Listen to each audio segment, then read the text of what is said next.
Hello to you all. In this cinema today lies the plot of a dark horror movie of 2015. Howl. The controller Joe gets off the train at Waterloo Station. The guy checks tickets for the trains of Alpha Truck's companion and is nervous as he is waiting for a decision on his application for the position of supervisor. In his locker, the guy discovers the letter with chagrin with the refusal of his request. But even worse, the position of supervisor was given to his colleagues by Dave. The new boss is great. Joe to replace the ill controller. Despite of the fact that the guy just finished his shift as a supervisor, he notices the conductor Elin, with whom he is secretly in love, and, as usual, does not say anything. Joe has to return to the train, where he announces the route for passengers and asks to prepare travel documents. The controller checks the tickets, but when it comes to Kate, check and find them in her wallets, and in the end she realizes that she lost the documents. Joe says that the girl will have to pay a fine of double thickest B data, and she has to submit not to mocks Joe form without presenting a ticket, and then sneers scornfully when she notices the guys look at her breasts. When she enters the first-class carriage, Joe smiles. When she sees Thathalin is working in his shift, the conductor admits that she is also working today for the second shift in a row. She sympathizes a colleague who never got a long-awaited promotion. Joe decides to invite him for a drink after work, but the girl replies that all the bars will already be closed at that time. Besides, tomorrow morning she has a new shift. Frustrated guy finishes the check, returns to his place and falls asleep. He jumps when the train unexpectedly stops right in the middle of the first. The driver on the intercom announces that they had to urgently stop. While Joe reassures the passengers in the cabin, the driver takes out a flashlight and goes outside to find out what prevented the movement of the train. Soon the man discovers the carcass of a deer squeezed under the car. He tries to pull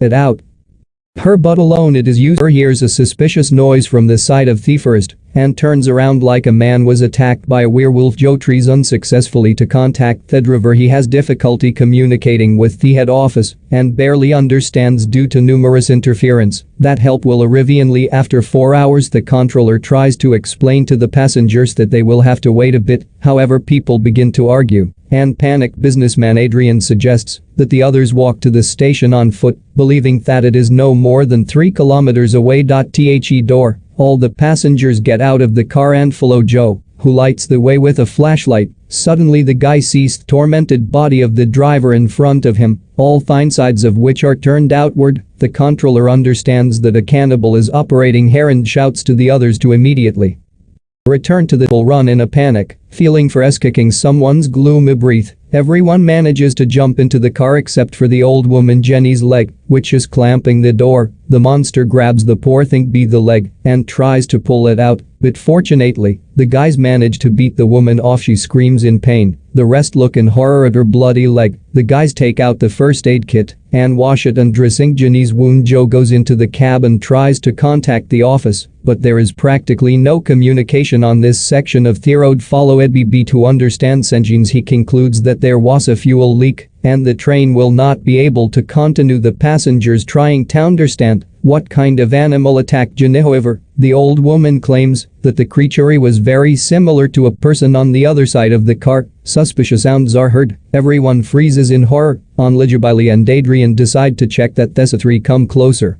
and understand that the noise is heard from the toilet.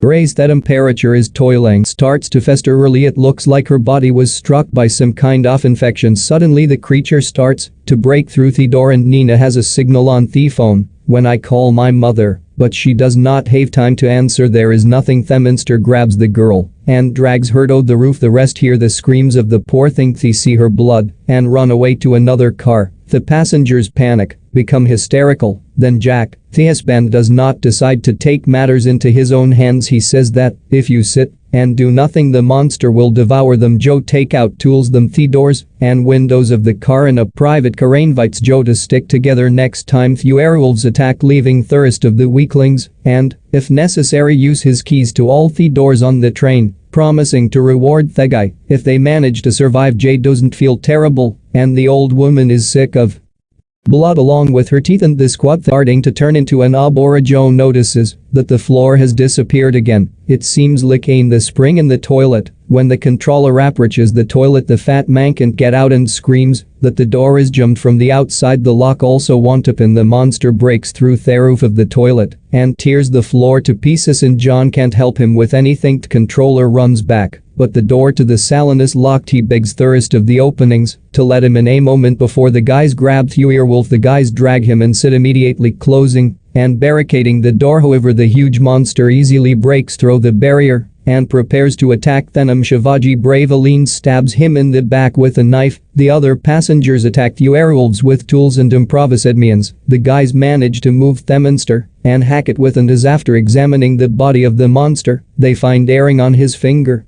and understand that he was a man. Jed tells that a similar incident occurred here. Seb go with numerous the mouths, of which the werewolf is rumored to have killed. Theminster tries to get up, then Joe grabs a fire extinguisher and turns it into a mess in the forest. In the forest there is a howl of several more werewolves. Only Jenny hears it and starts acting strange. Adriana are sure that the old woman turns into a monster, swoops down on her and tries to strangle Joe. They knock out Theme and the others tie him up and tie him to the seat. Beaten sure that if the heat drive is repaired he can start the train. He explains to Joel to them that during normal engine operation this sensor should turn green and goes outside with Matthew. While the mechanic tries to fix the malfunction, Matthew highlights him help with a flashlight. When you hear calls for help, the guy grabs an axe and goes in the direction of the screams. Matthew notices a mine on a tree. Wolf devours in horror. He rushes back to the train, but several monsters block his way. The guy swings theeks, but the monster easily overpowers and kills him, but he manages to fix the breakdown and the fuel pressure sensors light up green. Jocelyn starts the engine. Abelena can return to the cabin. Astro werewolves appear outside. The guy manages to hide and the monster does not notice him. The guys lead the train of traffic. A lot of you have to cling to the locomotive outside. Jenny turns into a werewolf and attacks the wife of Vigorous. Kate is trying to escape. The girl is pressed against the door and the powerful paw of the monster is trying to pull her out. And 3 at first wants to help the girl but then changes her mind and saves her own skin by kicking Kate out the door and leaving her no chance of saving. Jenny grabs her husband, bites his neck and throws the lifeless body on the floor. The fuel private leaks again and the train